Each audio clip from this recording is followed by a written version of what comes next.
اللهم صل وسلم وبارك عليه وعلى آله وصحبه. ولقد اتصف صلى الله عليه وسلم من محاسن الأخلاق بما تضيق عن كتابته بطون الأوراق. كان صلى الله عليه وسلم أحسن الناس خلقا وخلقا وأولهم إلى مكارم الأخلاق سبقا وأوسعهم بالمؤمنين حلما ورفقا برا رؤوفا لا يقول ولا يفعل إلا معروفا له الخلق الصبر واللفظ المحتوي على المعنى الجزل إذا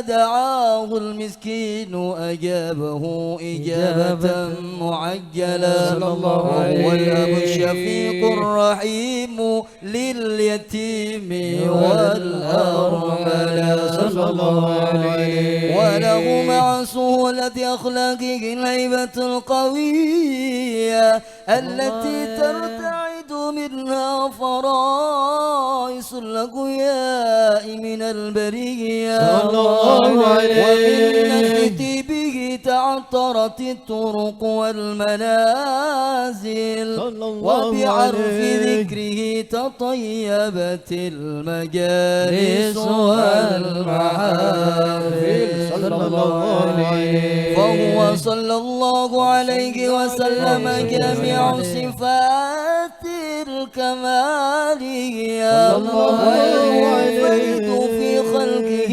وخلقه بأشرف خصوصية فما من خلق في البرية محمود إلا وهو متلقا عن زين الوجود.